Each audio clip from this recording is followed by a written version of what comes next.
इधर दो मेरी गाड़ी की चाबी। अरे पूरी गाड़ी गंदी कर दी है और इसमें स्क्रैचेस भी लगा दिए। तुम मेरी गाड़ी साफ नहीं रख सकते तो चलाते क्यों? क्या कहा तुमने? तुम्हारी गाड़ी? ये हम दोनों की गाड़ी है। हाँ मेरी गाड़ी है और मेरे पापा ने ना दहेज में ये मुझे ही दी है, तुम्हें नहीं दी।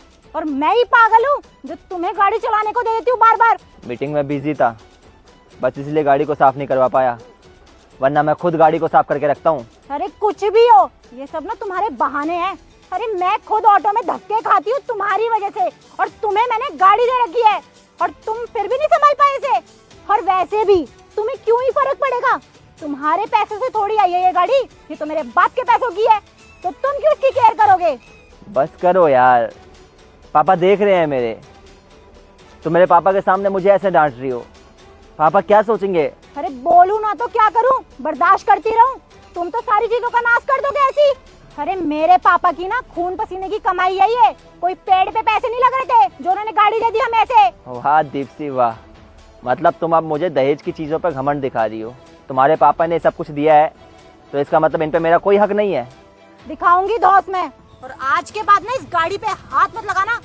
कैसे भी जाओ मुझे फर्क नहीं पड़ता, ऑटो से जाओ चाहे बस से जाओ, पर गाड़ी नहीं मिलेगी तुम्हें।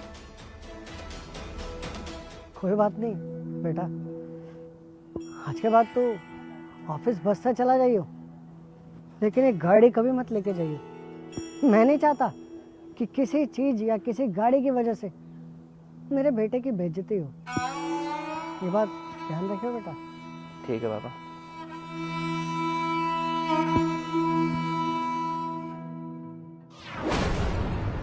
पापा जी ये क्या कर रहे हो आप? अरे दिमाग में कमी आ गई है क्या? सोफा क्यों गंदा कर रहे हो? अरे बेटा मैं पर्दा सही कर रहा हूँ और कुछ नहीं कर रहा था, और ये साफ कर दूंगा मैं। अरे पर्दा सही करने के चक्कर में इस भारी भरकम शरीर को लेके जो मेरे सोफे पे चढ़े हो, ये गंदा नहीं हो रहा? कौन साफ करेगा इसे अब? अरे बहू एक बात बता, ये क्या तू अपनी चीज के हर बार ताने देती रहती है? सुबह मेरे बेटे को सुना रही थी, अब मुझे सुना रही है। अरे हमारे पास पहले सोफा था, तेरे बाप ने अगर दिया है ना तो इसका मतलब ये नहीं है कि तू उसके ताने हमें आज तक सुनाती रहेगी। हमारे घर में भी चीजें हैं। अरे ऐसा है, मेरे साथ ना बकवास करने की जरूरत नहीं है, और मेरे घर से चीजें आई हैं ये तो मैं बोलूंगी। चुपचाप उतर के सोफा साफ करो। ठीक है कर देता हूँ, ये बात तू प्यार से भी बोल सकती थी।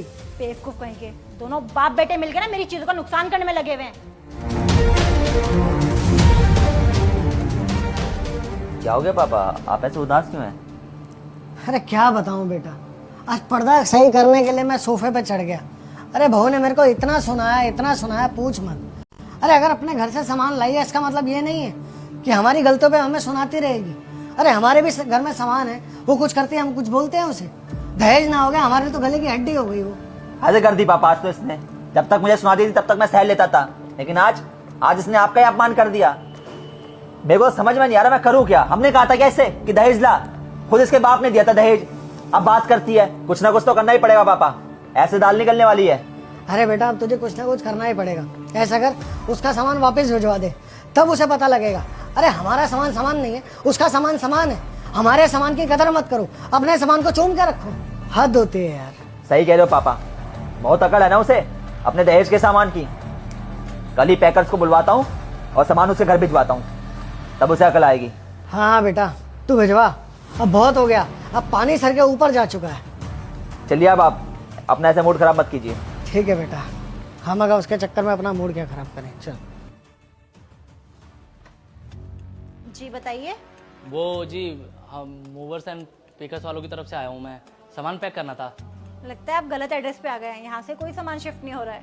अरे यहीं का एड्रेस है, सी ब्लॉक। वो शेखर पंत जी ने बुलाया है। शेखर ने क्यों बुलाया? हमें तो कोई सामान। अब आप एक सेकंड यहीं रुकिए, मैं पूछ कर आती हूँ। हाँ एक बार आप बात कर लीजिए, जब तक मैं यहीं पे इंतजार कर रहा हूँ। शेखर तुमने मूवर्स एंड पैकर्स वाले बुलाए हैं? अच्छा वो आ गए क्या? तो बाहर क्यों खड़ा कर रखा है उन्हें? उनसे बोलो अंदर आए और सामान वगैरह उठा के ले जाएं। क्यों बुलाया है तुमने? अरे वही सामान जो दहेज में आया है तुम्हारे वहां से, वो तुम्हारी गाड़ी जिसके चक्कर में तुम उस दिन सुना रही थी मुझे, वो मिक्सी हो गई, सोफा हो गया, तुम्हारे घर से जो भी सामान आया ना वो सब कुछ पैक करवाओ और भिजवा दो अपने घर पे। और वैसे भी उस सामान की यहाँ से ज्यादा जरूरत तुम्हारे घर में है। लेकिन ये सब सामान ना मेरे लिए आया है, और मुझसे बिना पूछे कैसे भेज सकते हो तुम? अरे मेरे से पूछ के क्या होता है यार, हैं? तुम्हें क्या लगता है कि हमारी शादी से पहले हमारे घर में कुछ सामान नहीं था क्या? हम भिखमंगे थे क्या? अरे तुमने तो अपने सामान की इतनी ज्यादा धौंस दिखाई है कि हमें बिल्कुल जिल्लत सी महसूस होती है।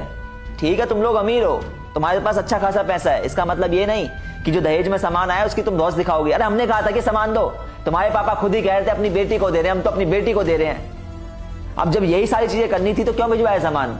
हमें बेइज्जत करने के लिए? अगर तुम्हें बेइज्जत करने का इतना ही शौक है तो पहले बता देती भाई, हाथ जोड़ लेते तुम लोगों से। हम नहीं करना था ऐसे घर में रिश्ता जहां पर रिश्तेदारों की इज्जत ही नहीं होती है। बात करते हैं सामान की, पैक करवाओ सामान। अब देखो तुम गलत समझ रहे हो शेखर। देखो यार, मैं बच्चा तो हूं नहीं, मैं सब कुछ सही समझ रहा हूं। जब तक मेरी बेइज्जती हो रही थी ना तब तक सहन कर रहा था सब कुछ, और सहन भी इसलिए कर रहा था कि क्योंकि पत्नी हो तुम मेरी, और तुम्हारे साथ मैंने जीने मरने की कस्में खाई हैं। लेकिन पानी सर से ऊपर तब चला गया जब बात मेरे पिताजी के ऊपर आ गई। अरे मेरे पिताजी को सुना रही हो तुम? ससुर को लोग बाप का दर्जा देते हैं और तुम उन्हीं का अपमान कर रही हो। क्या मिल जाएगा ये करके? अरे जिस बाप ने मुझे पाला पोसा इतना बड़ा किया, तुम उसका अपमान कर रही हो। बात करती हो यार, बड़ों की इज्जत हो नहीं रही है, सामान की धौंस दिखाई जा रही है बार बार।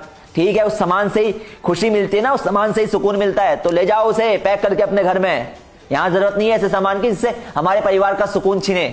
परिवार सुकून होता है इंसान का, 100 जगह से थक हार के भी आता है ना, 100 लोगों की सुनता भी है ना, तो परिवार में आके इंसान को सुकून मिलता है, चैन मिलता है। लेकिन तुमने मेरा सुकून ही छीन लिया यार। बात करती हो। अच्छा ठीक है, मुझे लगता है तुम्हें शायद ज्यादा ही बुरा लग गया, मैं तुमसे सॉरी बोलती हूँ, पर तुम इस तरह सामान मत भिजवाओ। अगर पापा को पता लग गया तो पापा की बहुत बदनामी हो जाएगी और पापा को बुरा भी बहुत लगेगा। नहीं जी नहीं, माफी तो हम मांगते हैं आपसे। बेवकूफ तो हम लोग थे, तुम्हारी बातों में आ गए थे। इतने टाइम से सहन कर रहे थे कि अब सुधरेगी अब सुधरेगी। अब कब सुधरोगी? हैं? शादी को 4 साल हो गए हैं, अभी तक तुम्हारा ड्रामा चालू है और नहीं झेल सकते इस ड्रामे को। इंसान की सहन करने की ना एक क्षमता होती है, हमारी क्षमता खत्म हो चुकी है। अब हाथ जोड़ लिए हैं, जैसे रहना है जो करना है करो, लेकिन अपने इस सामान को ना यहाँ से बाहर फेंकवा दो, अपने घर में भिजवा दो, क्योंकि उस सामान की इस घर में तो बिल्कुल जरूरत नहीं है। अरे यार मैं तुमसे बात ही क्यों कर रहा हूँ, तुम सुनती कहाँ हो किसी की? वो आ गया है ना, उसी से बोलता हूँ पैक करे सामान। शेखर, शेखर मेरी बात तो सुनो।